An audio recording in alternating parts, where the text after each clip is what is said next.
अगर पाकिस्तान में ही मर जाता तो अच्छा होता मेरे लिए, ये लग रहा है।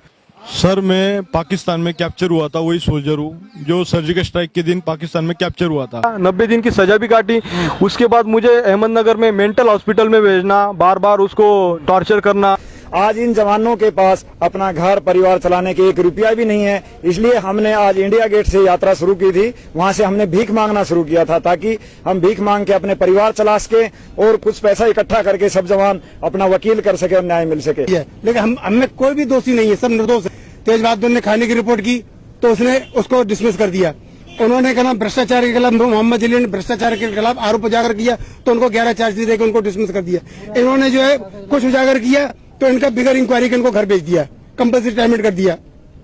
मुझे एक्सेस मनी के झूठे आरोप में फंसा करके कंपल्सरी, तो हमको न्याय चाहिए बस न्याय, लेकिन न्याय पाने के लिए हम भीख मांग रहे हैं।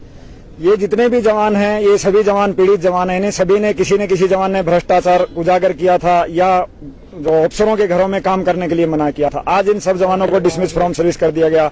मेरा तो आपके सबके सामने है कि मैंने खाने का वीडियो दिखाया था, मुझे भी डिसमिस कर दिया। ये अपमान नहीं तो क्या है, लात मार के सैनिक को उठाना, ये अपमान नहीं तो क्या है। अभी मैं जा रहा हूँ इंडिया गेट पे, इंडिया गेट पे जो भी कुछ होगा इसकी जिम्मेदार भी भारत सरकार। जवान यहाँ भटके रहेगा, कुत्ते की तरह भागेगा, तो ये कौन से कहाँ तक उचित है। ऐसे कई सिक्योरिटी है, पॉलिटिकल से लेकर हर चीज में बाहर ला के खड़ा कर दूंगा इनका, क्योंकि ऐसे तो हमारे कोई न्याय दे नहीं रहा है। आज जवानों की क्या हालत है, कितने बुजुर्ग हैं, इनको कितने साल के बाद अब ये क्या काम के लायक हैं बताइए। मजबूरन ये भी भीख मांग रहे हैं। जितने भी जवान सभी डिपार्टमेंट से पीड़ित जवान हैं, आज मजबूरी में देश के सामने भीख मांगने मजबूर हो रहे हैं। भीख सरकार कोई सुनती नहीं, कोई भी बात सरकार से हमसे करते नहीं है। जो भी हमारा अधिकार से हम अपील करते हैं वो रिजेक्ट करके भेज देता है, बोलता है नहीं हम जो किया हमारा बात मानेगा और तुम्हारा बात कुछ भी नहीं मानेगा। इसलिए मेरे पास कोई पैसा नहीं था, कुछ नहीं था। एक अधिकारी आया, 2-3 अधिकारी आए, उन्होंने बोला आप रूम में चलो। मुझे रूम में लेके गए और रूम में लेके मेरी जैकेट उतरवाई। जैकेट उतरवाने के बाद में बोला ये तुम्हारी जैकेट में क्या निकला। मैं बोला मेरी जैकेट में कुछ नहीं है। बाद में सब कुछ फाइंडिंग बनाने के बाद मैंने पूरे जवाब दिए, सब कुछ दिया,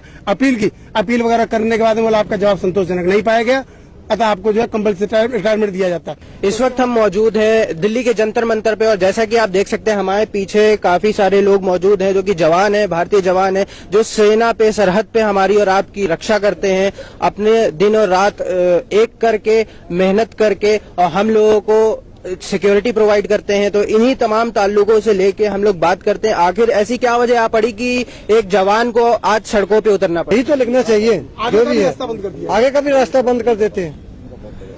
कहने का सिर्फ यही है, हम देश के जवान हैं, हम देश के लिए सब नौकरी किए हैं। सभी देशवासियों के साथ आज इसलिए सवाल कर रहा हूँ, जब एक जवान सुसाइड कर लेता है तो उसको क्या मिलता है?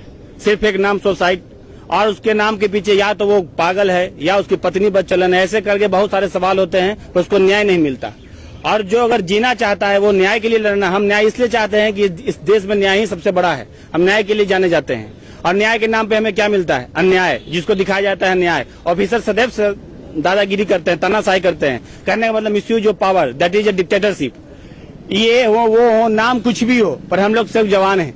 हम लोग नौकरी से करने से पहले सब बिल्कुल फिट होते हैं, बहुत तैयारी के साथ जाते हैं, पर वहां जाने के बाद हम पागल हो जाते हैं, हमारी दिमाग खराब हो जाता है। हम ऐसा क्या करने लगते हैं, हम इससे क्यों पागल हो जाते हैं? हम ऐसे इसलिए नहीं है, हम जब सही करने लगते हैं। मुझे गर्व है कि मैं ऐसा वर्दी पहनता हूं, और जब वर्दी पहन के हम लोग जब ड्यूटी करते हैं तो बहुत गर्वान्वित महसूस करते हैं। पर हमारे अफसरों को ये नहीं चाहिए, उनको चाहिए कि एक ऐसा आदमी हो जो उनका सिर्फ फॉलोवर हो, चाहे गलत बोले या सही बोले।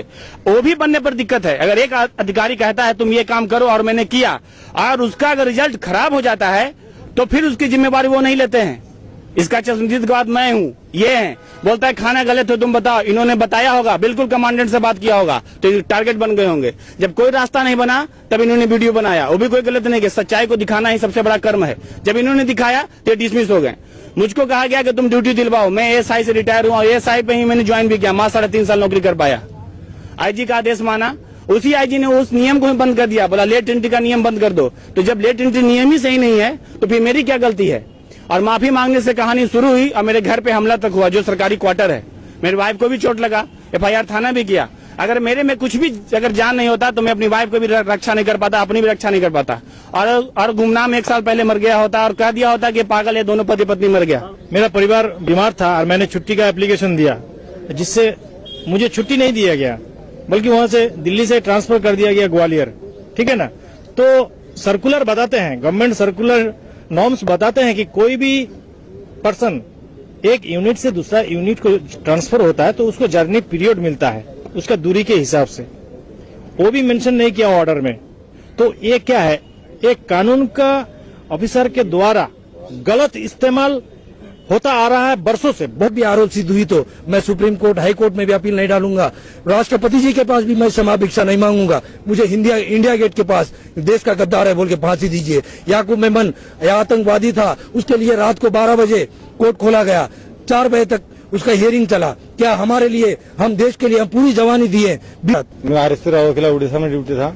कमांडेंट ने मुझे जो निकाला है वो ये कह के निकाला है कि इसके पद पे रहने से जनता को खतरा है। जितने भी जवान देखिए नक्सल डिस्ट्रिक्ट से है, ये जवान नक्सल डिस्ट्रिक्ट से, ये नक्सल डिस्ट्रिक्ट से, ये जो एस सुभाष का है। जैसा कि हम देख सकते हैं जितने भी जवान हैं सबकी अपनी अपनी कहानी और सबको किसी न किसी अलग अलग वजह की वजह से सस्पेंड किया गया, निकाला गया।